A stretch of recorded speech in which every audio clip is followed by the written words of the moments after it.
Good morning, everybody. It's a beautiful day today, isn't it? Compared to yesterday, that is correct. It almost reminds me of our geothermal projects, even though all days are same, but they're different. All geothermal projects are geothermal projects. They're supposed to be same, but they're always different. There are different challenges, just like every day.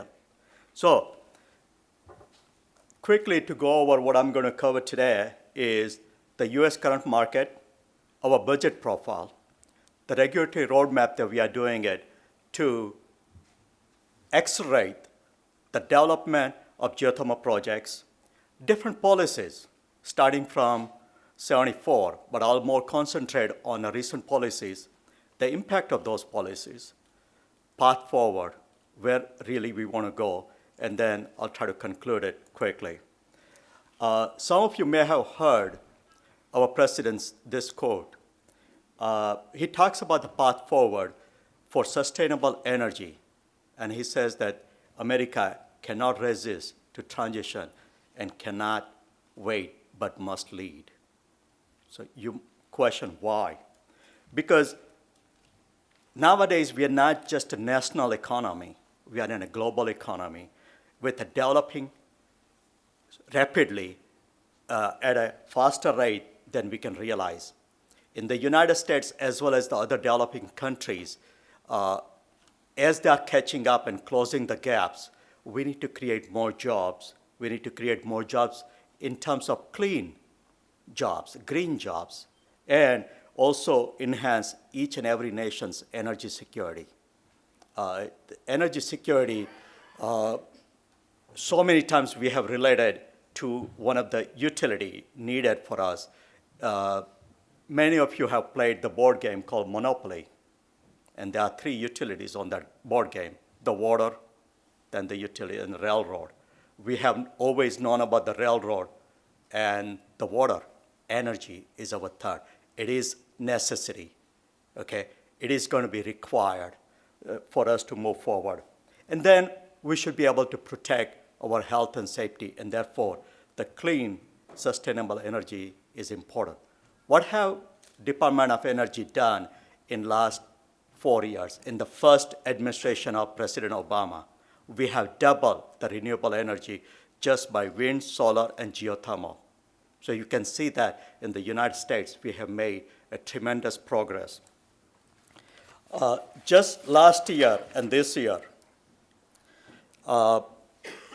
we have brought in approximately 150 megawatt in the United States. Just 2 days ago, one of the most new plant was announced in Oregon at Neil Hot Spring, which is 28 megawatt in capacity. So it tells you that in so many years, for the first time, the United States has seen a growth in terms of triple digit or the percentage-wise in double digit. How did we do that? Everybody wants to know that question. How can you do that? That is, as you can see that almost in 2007, our budget was zeroed out. Prior to that, we have a healthy budget appropriation of $20 million. Thanks to MIT report on EGS, we were able to revive geothermal technologies program. Very hard work done by the MIT panel. They really worked hard to really define the potential of geothermal and say why we need it. So since then, we started getting more money, and you're going to say, is this all you're getting? One thing I have left out is 2009, we received $400 million of portfolio that only 3 of us in our office were able to execute in 1 year. That is the American Recovery Act, and $400 million were given just to geothermal program. So if you put that number here, and I'll show you that later on, how impactful that is. And how are we doing this with this money? We're really creating our geothermal energy affordable on EGS, on hydrothermal, as well as the co-produce and I'll tell you what co-produce means. And we are also breaking down the barriers. You're going to say, how are you going to do that? Breaking down the barriers is very important in the United States. The United States leasing, the permitting, after you own the land, it takes several years. In some cases, each and every project on a public land has to go through the environmental permitting process. We call that NEPA. Last year, we started a process called Regulatory Roadmap. In this process, we identify what the federal regulations a public investment has to go through. What are the federal, state, and local requirements are? And we develop an as-built flow chart so any developer can go there and find out. We did that for 8 Western states. This year, we are embarking on a 9th and 10th state, that is Colorado and Texas. And then, once we have that, this roadmap will allow us to identify the duplications, the inefficiency, and also some barriers that other regulators or the decision maker needs to do that. So that's one way. The second is, as you know, that we have implemented so many different policies. It starts anywhere from 10% credit to 30% treasury cash grant. We also have the production tax credit, investment tax credit, and along with all of those, we had several financial assistance program where we provide the grants, a cost-shared grant, where the project fails or succeeds, you're not obligated to return that money back to the government. So let's look at this quickly. One of the things is 48C. That's simply the Advanced Energy Manufacturing Tax. This came out under Recovery Act, and it was $2.3 billion. In geothermal, finding the advanced manufacturing was very difficult when we got that. We were still able to qualify 2 companies, one for the drill bits and another one for the heat pump, to provide them approximately $9 million for the advanced manufacturing. The second one, loan guarantee program. The loan guarantee program is not new, but under Recovery Act, it was revived again.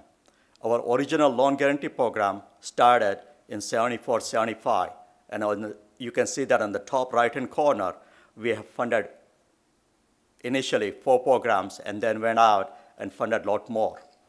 One of the company present here in the audience, Ormat Technology, received the first loan guarantee program from the Department of Energy. That was their first geothermal project in the United States or in the world. And today, they are one of the leaders in deploying vertically integrated geothermal programs. They develop, they build, they construct, and they operate power plants.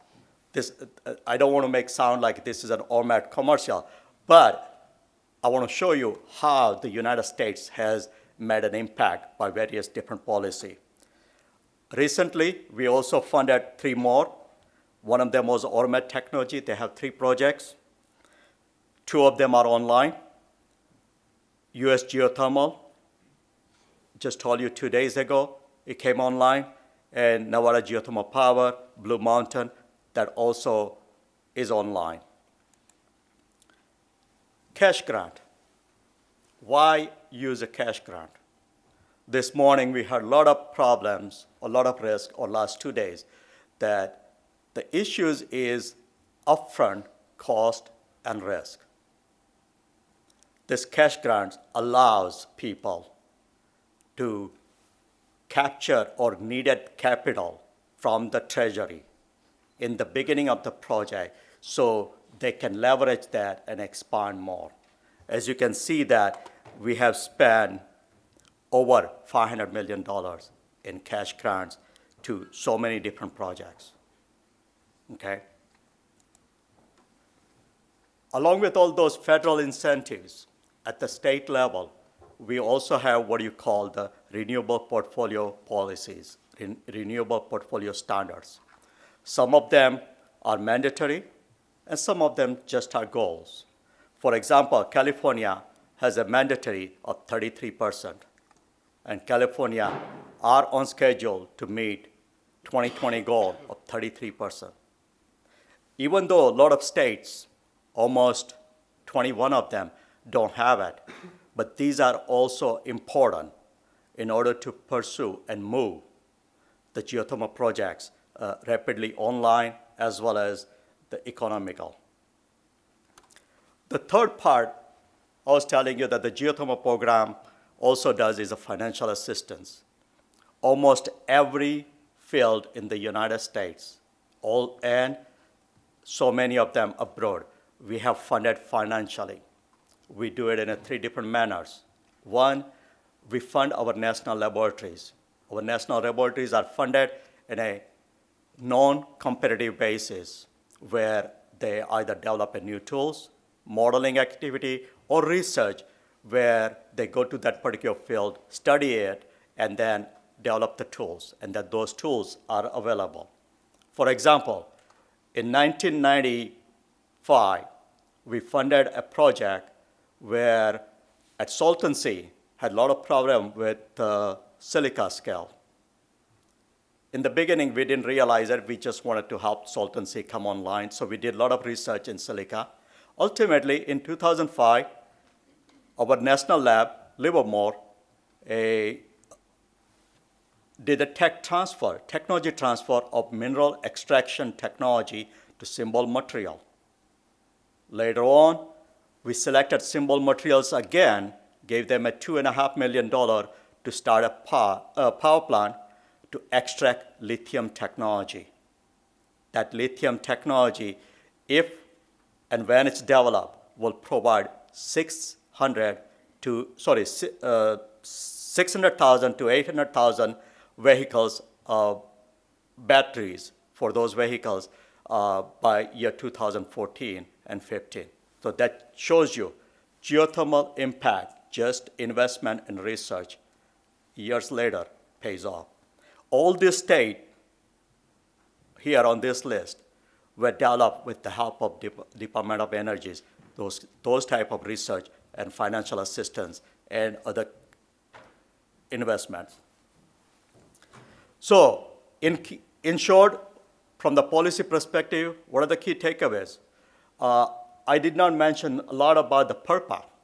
On my next slides, I'll have the impact of the PURPA. This is the Public Utility Regulatory Policy Act. This was very much instrumental in getting the initial install capacity in the United States. This is one of the old policy measures, and that's why I didn't mention a lot about it, but I'll show you the overall impact of all those policy instruments. Once again, just like every day starts same, you get up and do things, but turns out different. Same way, for every country and geothermal projects, you don't need one policy tool. You need multiple. You need a different, because they have a different impact and different results. Okay, so this is not where you get a one tool or one solution and it fits all projects. Second one was loan guarantee, cost share drilling. So on the projects I showed you earlier, we've done an industry cost share project. This is where we paid them 30 to 50% of their cost of drilling just for the return of data. Okay, that's a grant, not a loan, no commitment to get that money back again, because it's going to be a public good. The more we know about those projects, more it will be used in future. And also the program research and development announcement. Once again, those are some of the example I gave you, was like a national lab. The second one is the university grants. We also fund the universities, where the university collaborate either with the industry fields or even some cases the international communities, and develop and advance the research. And then finally, the third part was the demonstration project. And later on, I'll show you some of the accomplishment in our demonstration projects. So current portfolio, Once again, we have the tax credit. As you can see, the cash grant as well as the PTC, production tax credit, ITCs, as you saw. And then all those things, the current geothermal market was developed by combination of all those initiatives. This is the result, okay? I don't have to say anything. You conclude based on what you see here. The red bar are the dollar invested in 2012 money. The blue bar are the actual money.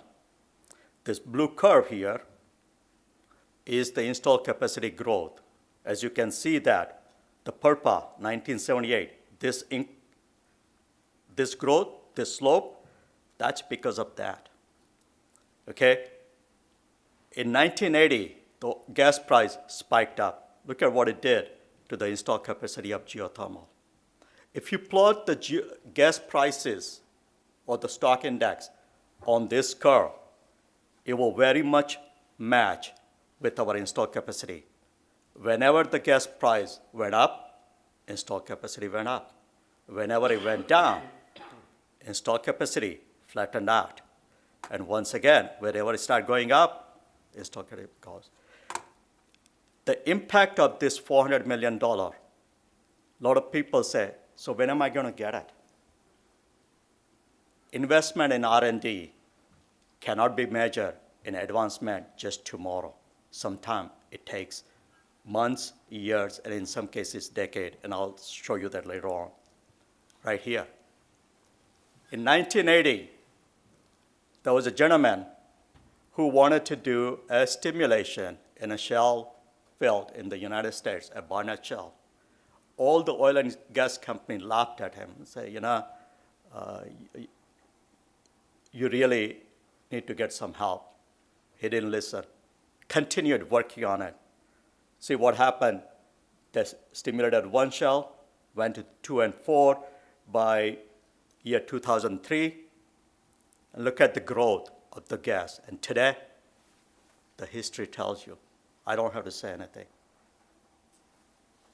That's the impact of technology.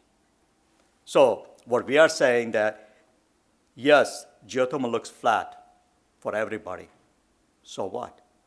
We are developing technologies. We are developing the knowledge base. We are providing incentives.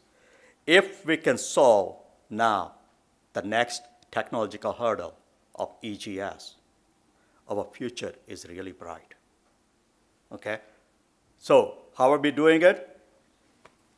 In the Department of Energy, our current goal is really to develop and sustain our existing resources and move ahead. In the near term, what we want to do is we want to leverage co-produce. In the United States, there are thousands and thousands of oil and gas wells. According to the USGS, each and every gallon of oil we produce, there are 10 gallons of hot water, warm water produced through those wells. MIT report has once again identified that as a huge potential. We are developing, demonstrating, and showing new technology that can leverage a low temperature geothermal resource and produce electricity.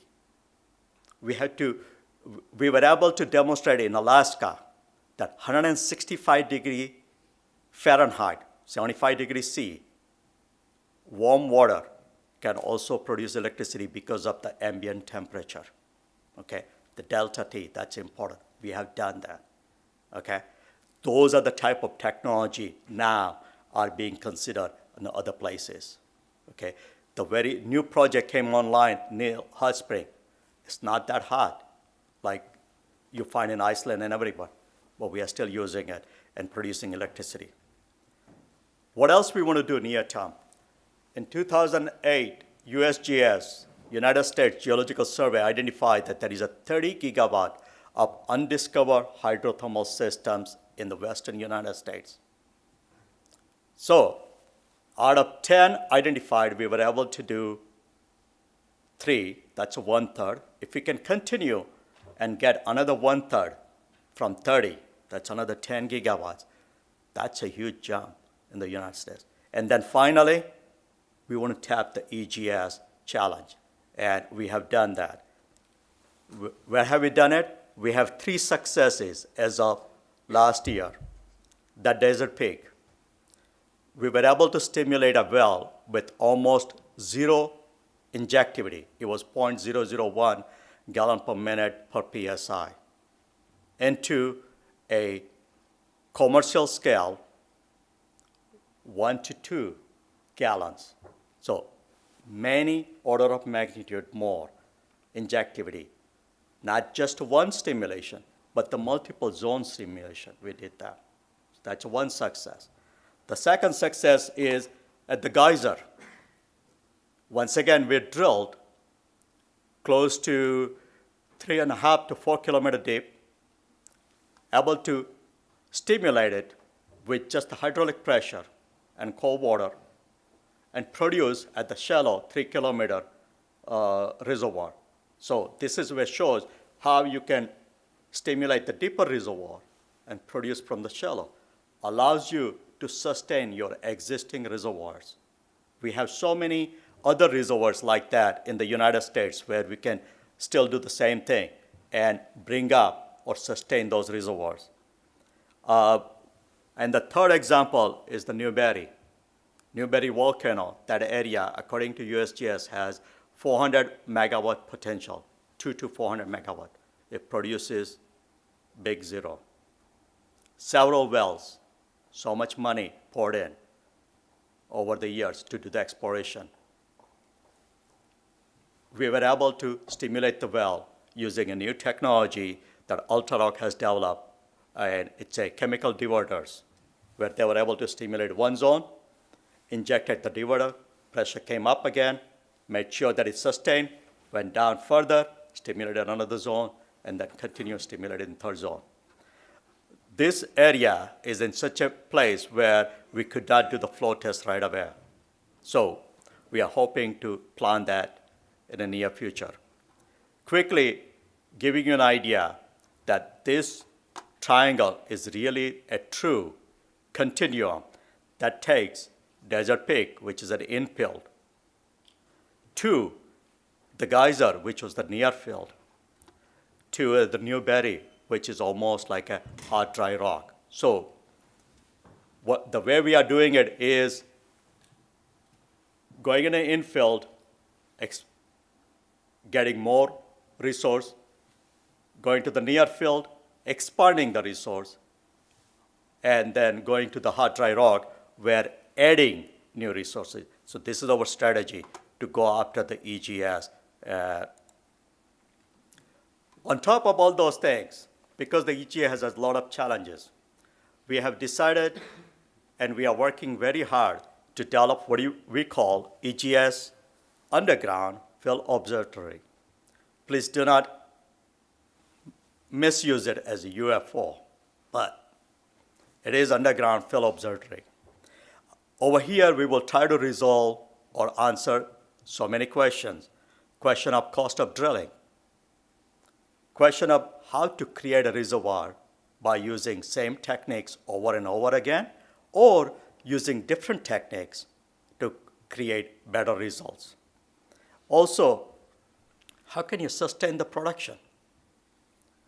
And how do you characterize all those things? So we are talking about, on the right-hand side, the tools and the solutions.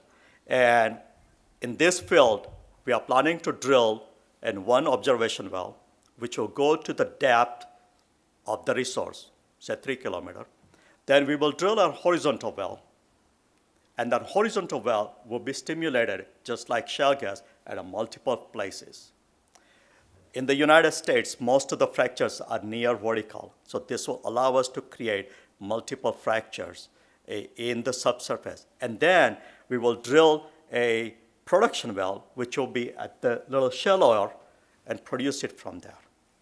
And by doing that, we will try to develop zonal isolation tools, high temperatures, monitoring, diverter technologies, and also the new drilling technologies.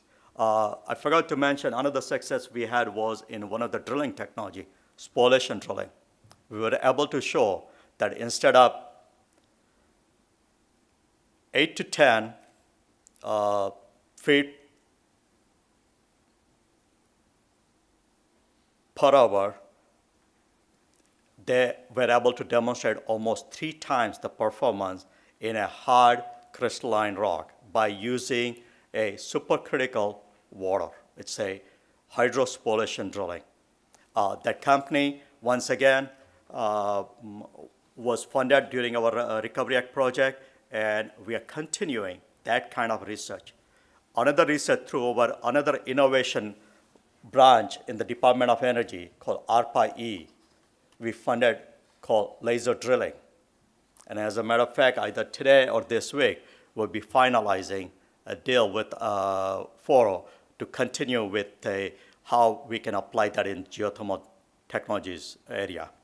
And finally, in 2008, we had done what we call a risk mitigation report. In the risk mitigation, there are ways how you can mitigate the geothermal risk. For that, what's needed is the database. Everybody talks about it. We are doing it. We will have the database. It'll be available to everybody, free of charge. It'll be on a public platform. It will use non-proprietary data, software, as well as the hardware. So if you want to be a node on the system, you can join us. You can just download the software, use our protocols, and make it up, okay? And you'll be on NGTS. Currently, it's available, and you can go and visit it. We have over 2 million wells data on this one. It will be Google type. You go there, click on an area you want or the well, and you can explore more information. And finally, going in the wrong direction. And that's the end of it. So